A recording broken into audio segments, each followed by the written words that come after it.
रचित पे स्वागत करता हूं आपके अपने YouTube चैनल रचित ट्यूटोरियल पे। तो हम लोगों ने जो कल क्लास स्टार्ट की थी क्लास 11th की, उसका हमने लेक्चर नंबर 1 पूरा कर लिया था और लेक्चर नंबर 1 के बाद आज हम करेंगे लेक्चर नंबर 2 फिजिकल वर्ल्ड का। और वहां पर जो पहली हेडिंग लिखी है वो है इम्पैक्ट एंड यूजेस ऑफ क्या फिजिक्स, कि मतलब क्या होता है, क्या इम्पैक्ट है फिजिक्स का और उसके क्या यूजेस हैं, ये हम थोड़ा सा जानेंगे। ठीक है, बाकी नोट्स के लिए मैं आपको ग्रुप में नोट्स दे दूंगा। ठीक है, यहाँ पे मेरा काम है समझाना, वो सारी चीजें मैं आपको यहाँ पर समझा दे रहा हूँ। ठीक है, देखिए इम्पैक्ट और यूजेस क्या है। देखिए फिजिक्स से हमने सबसे पहले आपको क्या बताया कि सबसे पहले हम लोग को क्या करना है, सबसे पहले हमें किसी चीज को प्रेडिक्ट करना है। ठीक है, प्रेडिक्ट करने के बाद क्या करना है, ऑब्जर्व करना है। ऑब्जर्व करने के बाद क्या करना है, उसका एक्सपेरिमेंटेशन करना है और उससे जो रिजल्ट निकलता है उस चीज से हमको सारी चीजों को समझना है। ठीक है, हमने क्या बताया था कि ह्यूमंस में पहले से क्या थी, बहुत सी क्यूरियोसिटी थी। वो नेचर के साथ, नेचर पे जो घटनाएं हो रही होती थी उनको बहुत अच्छे से जानना चाहता था, इसलिए उन्होंने बहुत से टूल्स को डेवलप किया जो नेचर के साथ इंटरेक्ट कर सके। ठीक है, तो पहली चीज तो यही हो गई कि जो डिवाइसेस बनती हैं जिनके माध्यम से, जिनके द्वारा हम ये जान पाते हैं कि जैसे आप लोग कभी कभी क्या हमेशा मोबाइल फोन पर देखते होंगे कि यहाँ का फोरकास्ट, यहाँ का मौसम कैसा है, कितना यहाँ पर वर्षा की संभावना है, यहाँ पर वर्षा की संभावना नहीं है, आज टेम्परेचर इतना है, आज टेम्परेचर उतना है। तो ये सारी चीजें जो डिवाइसेस बनती हैं वो सारी चीजें किससे बनती हैं, फिजिक्स से ही बनती है। किससे बनती है, फिजिक्स से ही बनती है। ठीक है, एक चीज समझ में आई, यानी कि हम क्या कह सकते हैं, डेवलपमेंट, क्या कह सकते हैं, development of devices. Development of devices, जो डिवाइसेस का डेवलपमेंट होता है उसको हम किसके द्वारा किससे यूज करते हैं, यानी कि हम कह सकते हैं development of devices, development of devices using, development of जो डिवाइसों का डेवलपमेंट किया जाता है उसको किससे यूज किया जाता है, using the laws of physics. Using the laws of physics, जो फिजिक्स के लॉ हैं उनसे ये सारी चीजें क्या की जाती हैं, डेवलप की जाती है। ठीक है, ये चीज समझ में आती है, कोई दिक्कत नहीं है। सेकंड चीज क्या हुई, हमने एक चीज आपको बताई क्या, कि ये एक फिनोमेना को एक्सप्लेन करती है। ठीक है, क्या फिजिक्स क्या किया, फिजिक्स ने क्या किया, एक फिनोमेना को एक्सप्लेन करता है। ठीक है, तो ये फिनोमेना जो होती है बहुत ही, जैसे किसी फिनोमेना को हमें जानना है तो एक चीज आपको पता है कि क्या है, साइंस जो है, साइंस की एक ब्रांच है फिजिक्स। ठीक है, तो साइंस मैंने आपको क्या बताया था, साइंस क्या होता है, सिस्टमैटिक और ऑर्गेनाइज नॉलेज होता है ना, डेप्थ वे। अगर डेप्थ वे में हम चले जाएं, पहले सिस्टम से पूरा काम करें और ऑर्गेनाइज ढंग से किसी काम को पढ़ें तो साइंस के अकॉर्डिंग होता है। ठीक है, और साइंस की एक ब्रांच क्या है, फिजिक्स है। मैंने आपको ये भी बताया था जो फिजिक्स है वो ग्रीक वर्ड फिजिके से बना है, जिसका मतलब क्या होता है, नेचर। यानी कि जो सारी नेचुरल फिनोमेना है उनको हमें जानने के लिए फिजिक्स का यूज लेना पड़ता है। यानी कि चीज क्या हुई, जो नेचुरल फिनोमेना है, यानी कि नेचुरल फिनोमेना क्या हो सकती है, नेचुरल फिनोमेना एक्चुअली में जानने के लिए बहुत सी कठिनाई भी हो सकती है। ठीक है, तो जो बाय द थ्योरी ऑफ, या कह सकते हैं विद द हेल्प ऑफ क्या कह सकते हैं, with the help of physics theory we can conclude, ये भी कह सकते हैं, we can conclude the definitions of physical phenomena in a very easy way. अगर फिजिक्स नहीं होती तो हमारे चारों ओर जो फिजिकल फिनोमेना है उन्हें जानना हमारे लिए थोड़ा सा जटिल हो जाता। ठीक है, थोड़ा सा क्या हो जाता, कठिन हो जाता। तो हम क्या कह सकते हैं, it can explain a phenomena, क्या कह सकते हैं, it can explain a phenomena happening over a large magnitude with a simple theory. ठीक है, क्या कह सकते हैं कि हम लोग क्या कर सकते हैं कि इस चीज को एकदम सिंपल थ्योरी में डिफाइन कर सकते हैं with the help of physics. ठीक है, ये चीज आपको समझ में आती है, कोई दिक्कत नहीं है। ठीक है, तो इम्पैक्ट और यूजेस यही है, क्या है कि फिजिक्स का क्या इम्पैक्ट है और क्या यूज है। तो देखिए, तो ये चीज हो गई कि डेवलपमेंट, जो डिवाइसेस का डेवलपमेंट होगा। ठीक है, और दूसरी चीज हम ये भी कह सकते हैं, वी कैन क्या कह सकते हैं, लेकिन क्या कह सकते हैं कि ये जो फिजिक्स है ना, हम ये कह सकते हैं, थोड़ी सॉरी मैं बता रहा था, we can explain the natural phenomena we can explain the natural phenomena, क्या कह सकते हैं, we can explain the natural phenomena, ठीक है, we can explain the natural phenomena in very easy theory, in very easy theory, ठीक है, with the help of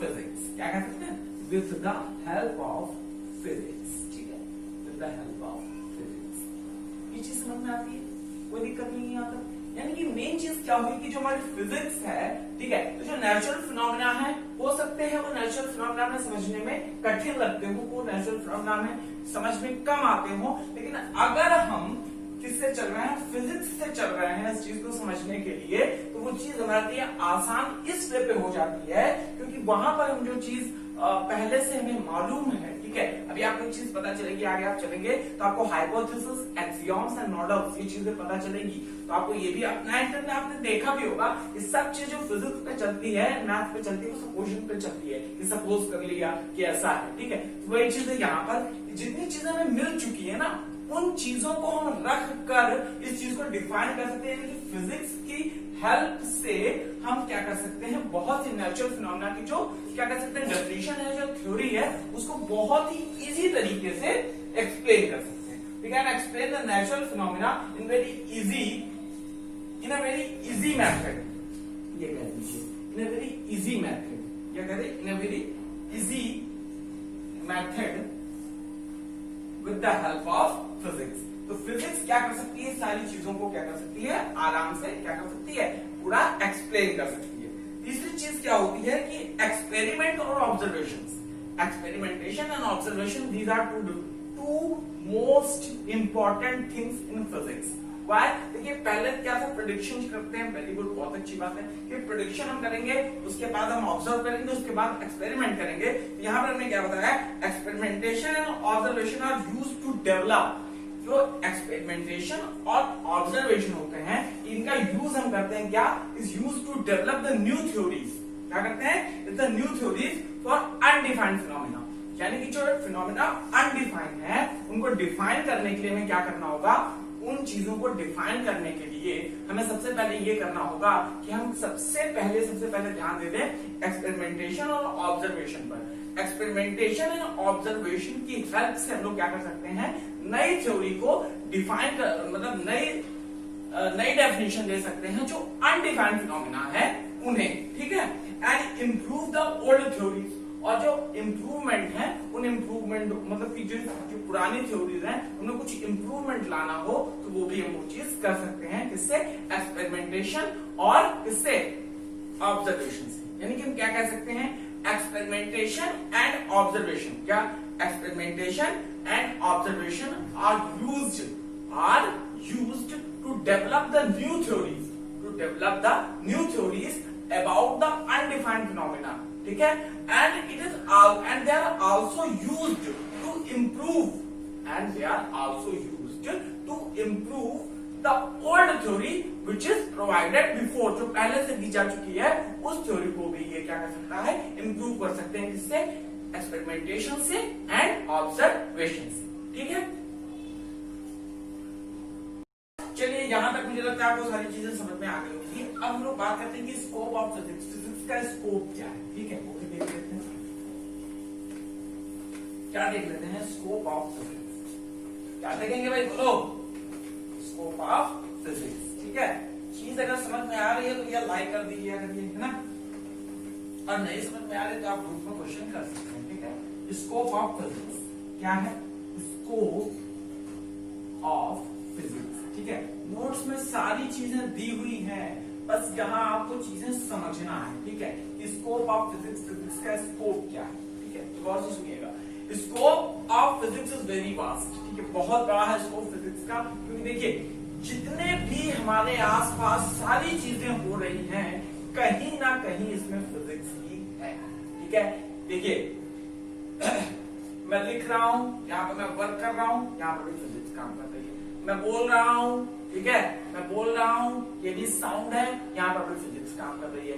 वहां कैमरे से रिकॉर्डिंग हो रही है, कैमरा रिकॉर्ड कर रहा है, वहां पर भी ऑप्टिक्स में फिजिक्स ही काम कर रही है। आप ऑनलाइन पढ़ रहे हैं, आप भी मोबाइल में देख रहे हैं, वहां पर भी फिजिक्स काम कर रही है। यानी कि फिजिक्स हर जगह काम कर रही है। अगर हम इस चीज की बात करें कि फिजिक्स का स्कोप क्या है, तो इस बारे में कहना बहुत अनुचित होगा कि इसका कुछ स्कोप नहीं है, बहुत बड़ा स्कोप है। क्योंकि सारी चीजें अगर कहीं ना कहीं उसके फिजिकल स्ट्रक्चर की बात करें तो वो कहीं ना कहीं डिपेंड करती है फिजिक्स पे। ठीक है, अगर हमने टेम्परेचर की बात कर दी तो फिजिक्स पे, टाइम की बात कर दी तो फिजिक्स पे, वेट की बात कर दी तो फिजिक्स पे, यानी सारी चीजें। ठीक है, लेंथ की बात कर दी फिजिक्स पे। ठीक है, तो इन सारी चीजों को समझने के लिए हमें किसका मतलब नॉलेज होना जरूरी है, वो फिजिक्स है। ठीक है, फिजिक्स आपको पता ही है फिजिक्स का मतलब क्या होता है। फिजिक्स का मतलब होता है नेचर, यानी कि नेचर का जितने भी नेचर में सारी चीजें हैं, उन सारी चीजों का अगर नॉलेज हमें मिल रहा है तो वो कौन दे सकता है, सिर्फ और सिर्फ फिजिक्स। ठीक है, तो देखिए कितना वास्ट है। देखिए क्या कह रहे हैं, it is the scope of physics is very vast. ठीक है, बहुत वास्ट है। ये क्या करता है, कवर करता है, ये कवर करता है क्वांटिटीज को। जैसे लेंथ है, ठीक है, जैसे लेंथ है, लेंथ हमारी क्वांटिटी। ठीक है, पता ही लेंथ हमारी क्या है, क्वांटिटी। इसको मेजर करने के लिए हमें यूनिट की जरूरत पड़ती है, आगे आपको पढ़ना पड़ेगा। ठीक है, यहाँ पर ये कोई चैप्टर, जैसे मैं जो फिजिकल वर्ल्ड लेकर चल रहा हूँ, ये कोई उतना इम्पोर्टेंट चैप्टर नहीं है और कई जगह पढ़ाया भी नहीं जाता। ऐसी बात नहीं कि पढ़ाया जाता हो, बट ये क्या होता है, अगर यहाँ से आप जान जाएंगे तो आपका जो चीज है ना, मतलब कि जो फिजिक्स है ना, उसकी टोन सेट हो जाएगी कि कहां से कौन सी चीज कैसे पढ़नी है या क्या चीज समझनी है। ठीक है, देखिए जो लेंथ है, लेंथ को मेजर किसमें करते हैं, मीटर में मेजर करते हैं, सेंटीमीटर में भी करते हैं, मिलीमीटर में भी करते हैं। बट हम लोग एसआई सिस्टम से चलते हैं। एसआई सिस्टम जानते हैं कि नहीं जानते? एसआई सिस्टम मतलब सिस्टम इंटरनेशनल।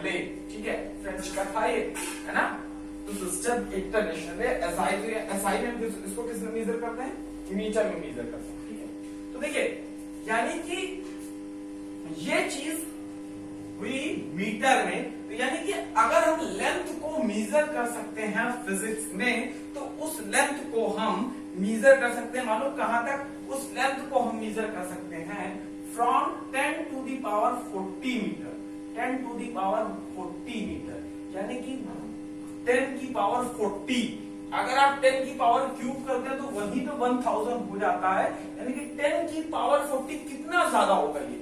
इसको हम लोग क्या कहते हैं, एस्ट्रोनॉमिकल डिस्टेंस। यानी कि यहां से कहां तक, एस्ट्रोनॉमिकल, समझते हैं एस्ट्रोनॉमी का मतलब, अंतरिक्ष जानते हैं, स्पेस, वहां तक के ये डिस्टेंस को मेजर कर सकते हैं with the help of physics. ठीक है, दूसरी चीज क्या होती है कि, और क्या हम कह सकते हैं कि कितना लो होता है, तो लो होता है 10 टू द पावर -14 मीटर तक। ठीक है, कहां तक, from 10 to the power 40 metre to 10 to the power -14 metre, यहां तक इस चीज को मेजर कर सकते हैं। देखिए कितने ज्यादा से कितने कम तक मेजर कर सकते हैं। ठीक है, ये इलेक्ट्रॉन प्रोटॉन पे होती है डिस्टेंस, है ना, यानी स्टडी ऑफ इलेक्ट्रॉन प्रोटॉन जब हम करेंगे तो वहां पे जो डिस्टेंस रेंज मिलेगी वो इतनी कम मिलेगी। ठीक है, ये चीज समझ में आती है, लेंथ में ये हो जाता है। ठीक है, दूसरी चीज आती है हमारा टाइम। क्या आता है, टाइम। तो टाइम पे देखिए कहां से कहां तक चलता है। टाइम पे ये भाई साहब चलते हैं, टाइम के लिए देख लें, टाइम को किसमें मेजर करते हैं, बोलिए, टाइम को मेजर करते हैं सेकंड पे। अच्छा ये चीज पता है, ये चीज क्या है, ये जैसे मैंने लिख दिया 10 टू द पावर 40 मीटर, तो ये चीज क्या है जानते हैं, इस चीज को हम लोग कहते हैं मैग्नीट्यूड। क्या कहते हैं, मैग्नीट्यूड। और ये क्या होती है, यूनिट होती है। यानी किसी भी वैल्यू को हम लिखते हैं फिजिक्स में तो मैग्नीट्यूड के साथ साथ हमें किसकी, यूनिट की भी जरूरत पड़ती है। तो ये यूनिट है और ये उसके साथ का मैग्नीट्यूड है। चीज समझ में आ रही है, कोई दिक्कत नहीं है, कोई दिक्कत है नहीं है ना। चलिए अब यहां से हम बात करते हैं सेकंड की। तो टाइम को हम कहां से मेजर करते हैं, सेकंड में। तो सेकंड की यानी कि अगर यहां की बात करें तो from 10 to the power -22 second से ये करता है कहां तक, to 10 to the power 12 second तक। राइट, 14 होना चाहिए,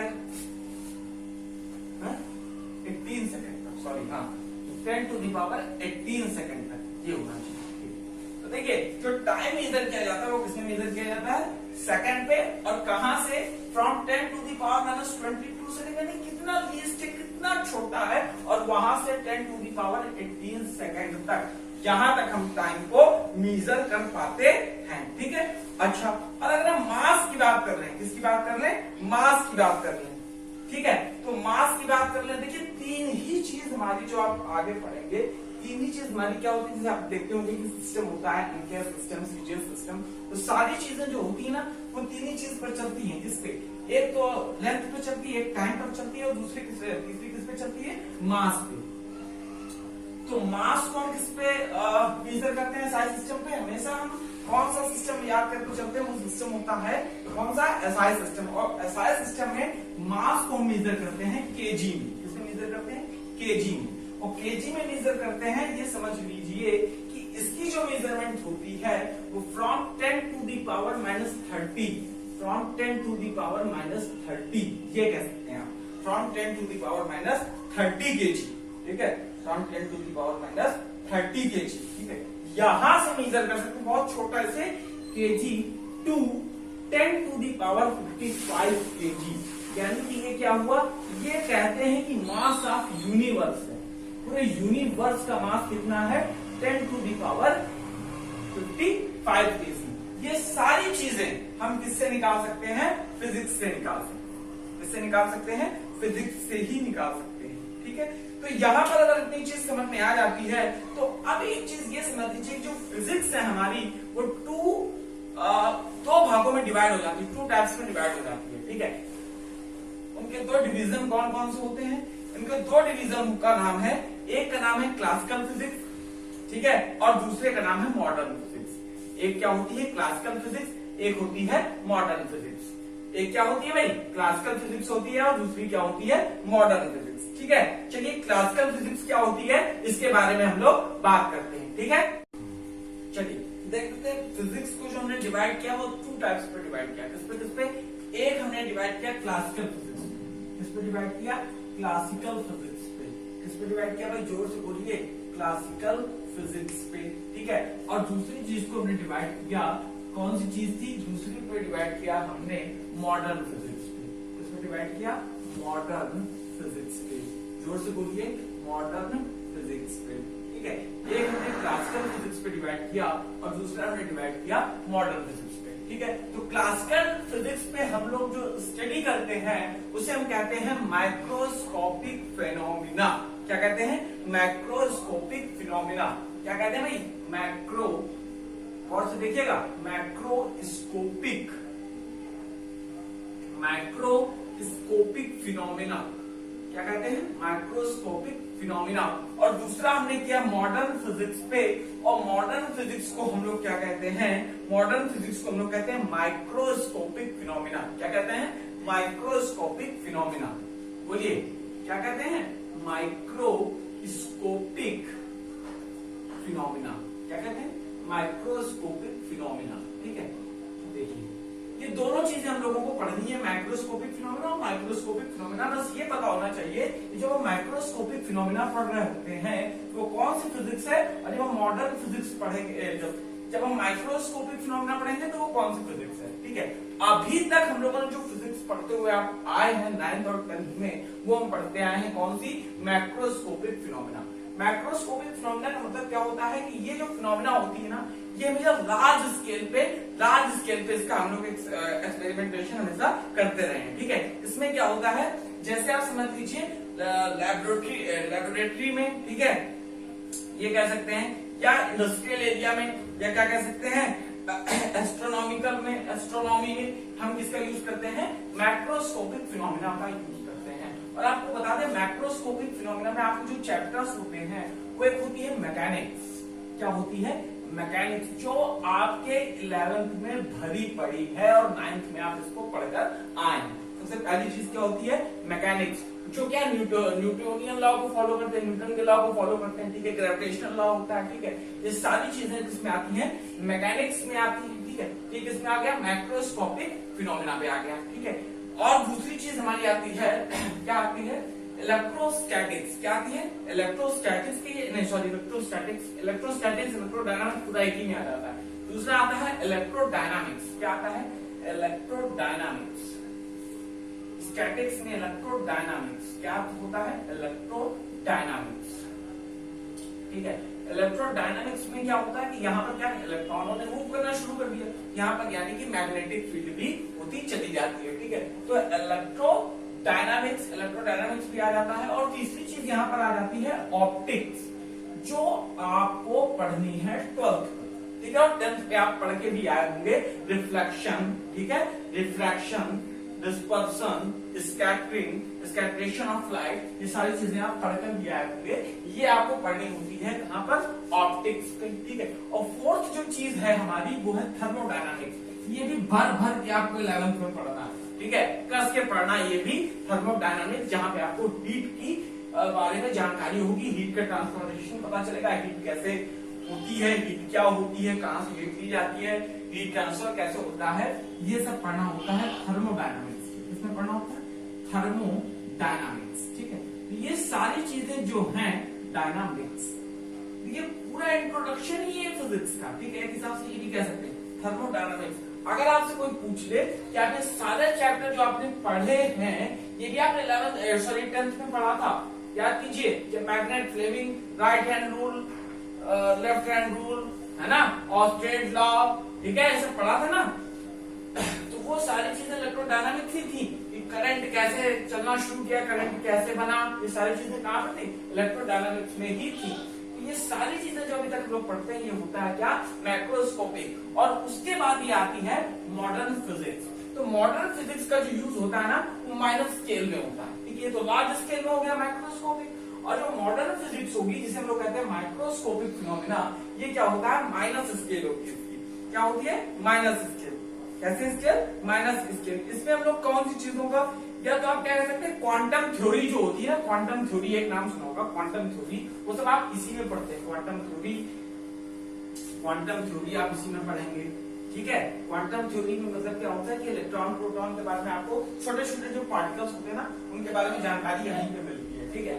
क्वांटम थ्योरी पढ़ेंगे आप यहाँ पर, ठीक है। और आप क्या कहा जा सकता है, और हम लोग कह सकते हैं बहुत सी चीजें हैं ऐसी, जैसे क्या कह सकते हैं हम लोग, एलिमेंट्री पार्टिकल्स के बारे में आप लोग यहीं पढ़ेंगे, इलेक्ट्रॉन प्रोटॉन के बारे में आप सब यहीं पे पढ़ेंगे, इलेक्ट्रॉन प्रोटॉन, ठीक है, इलेक्ट्रॉन प्रोटॉन पॉजिट्रॉन, मतलब जो छोटे छोटे पार्टिकल हैं इन सारे के बारे में आप यहीं पर पढ़ेंगे माइक्रोस्कोपिक फिनोमिना, ठीक है। ये चीज इतनी समझ में आती है, कोई दिक्कत नहीं है ना। इनको हम लोग देखिए माइक्रोस्कोपिक फिनोमिना कह दीजिए चाहे माइक्रोस्कोपिक डोमेन कह दीजिए, उसी माइक्रोस्कोपिक डोमेन पर एक माइक्रोस्कोपिक फिनोमिना आएगी, क्योंकि क्लासिकल फिजिक्स का ये क्लासिकल फिजिक्स में क्लासिकल फिजिक्स का एक पार्ट है माइक्रोस्कोपिक फिनोमिना। अगर आप माइक्रोस्कोपिक फिनोमिना या कह सकते हैं माइक्रोस्कोपिक डोमेन कह दीजिए, ज्यादा अच्छा लगेगा, माइक्रोस्कोपिक डोमेन कह दीजिए। मतलब डोमेन का मतलब इसी के अंतर्गत सारी चीजें आ जाएंगी, तो किस पे अप्लाई होगा? क्लासिकल फिजिक्स पे। और अगर छोटे माइनस स्केल पे होता है तो वो अप्लाई हो जाएगा मॉडर्न फिजिक्स पे। तो ठीक है स्टूडेंट्स, मैं समझता हूँ कि आज के लिए आपके लिए इतना इनफ होगा, ओके। तो करना क्या है, अगर आपको अच्छा लगे तो आप प्लीज लाइक शेयर और सब्सक्राइब कर दीजिएगा, ठीक है। बाकी नोट्स की टेंशन मत लीजिए, नोट्स मैं आपको अपने ग्रुप में दे दूंगा, ओके फ्रेंड्स। जय